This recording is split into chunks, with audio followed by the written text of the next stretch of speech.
Welcome back, everybody. It's time now to, as you can see, have a look at minimum spanning trees and greedy algorithms in 3 easy steps. Now, what does that mean? Well, basically, what we're going to be doing is we're going to be finding a way to connect all the vertices in a network with the minimum amount of distance to join up all the vertices. Now, the best example of that is an electrician. He has to wire up all the power points in a house, but using the minimum amount of cable. What you don't want to do is make a loop or a cycle. Okay? Now, there's 2 ways we're going to do this. First way is using what's called Prim's algorithm. The second way is very, very similar, but this one is called Kruskal's algorithm. Shall we get into it? Okay. Let's have a look here. We have a network with vertices labeled A all the way through G, and you can see the weights. The weight of A to B is 3, and so on all the way across. So what we need to do, we have 3 simple steps, lots of 3s.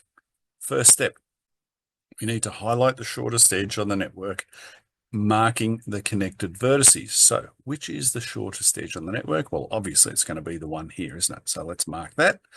And super important, let's mark vertex C and E. Why do we mark the vertices? Well, this is all about joining the vertices. So we know that we've connected those 2 in already. Yep. Okay. Next step. From any connected vertex, highlight the shortest edge that does not create a cycle. Now that's super important, does not create a cycle. Okay. So any connected vertex. So we have down here, we have C, we have the 4, the 7, and the 9, and the 4 connected to C. So 4 is the shortest there. But we have the other vertex up here. And you see from here, there is the 2, which is shorter again, isn't it? So that 2 is our next shortest edge. And don't forget to mark out the D. All right. Third step. Repeat step 2 until all vertices are connected. Seems pretty straightforward. So what's the shortest off here? The 5, the 6, the 4's off there, the 4, the 7, 9, 2. 2 is the shortest. Does that 2 create a loop or a cycle? No, it doesn't. So we'll add that one in and highlight the B. Next off that, we've done the 2. Oh, there's the 3. That's pretty. We've got a 4 here. We could go either way. You can see 4 there or 3 there. 3 is shorter, so we'll mark that one and down to the A. All right, next one.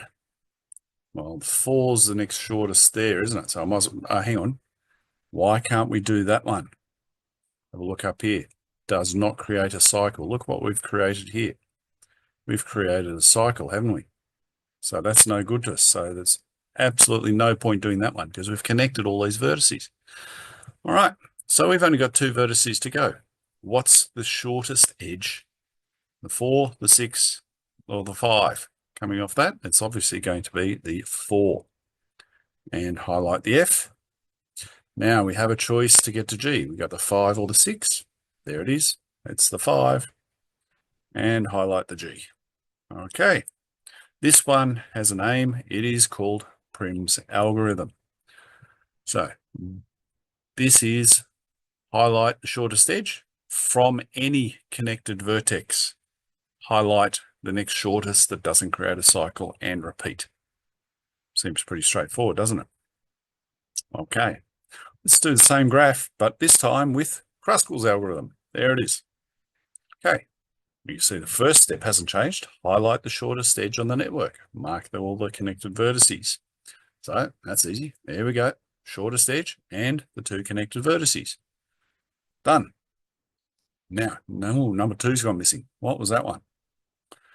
From any vertex, not a connected vertex. So any vertex, highlight the shortest edge that does not create a cycle. So in this case, now if you had a look, we had a 2 there and we had a 2 there. So just to make it different, I'm going to highlight that 2 there and mark out its 2 vertices. Done. Repeat steps 2 until all vertices are connected with no cycles. Okay, so what's the next shortest here? That would be the other 2 there. shortest. So there's a 2 there, 3 there, a 4, 4, 4, 6. So that 2 has got to go, doesn't it? Now that one's already got the vertices connected. So what do we need now? What's the number bigger than 2? Oh, that's going to be this 3 over this side, isn't it? There's the 3. And highlight the vertex. All right. What's the next one? Well, we could, again, put that 4 there, but that creates that cycle. Now, it's going to be this 4. That's the shortest. Then highlight the F. And finally, the 5 or the 6. Well, the 6 doesn't help us because that's a cycle. It's got to be this 5 over here. Oh, sorry. I'm just double checking that one. No, that's no good to us. So we'll do the 5 over here and the G becomes it. That's it. So the only difference is this point 2 over here from any vertex in Kruskal's algorithm or from a connected vertex in Prim's algorithm.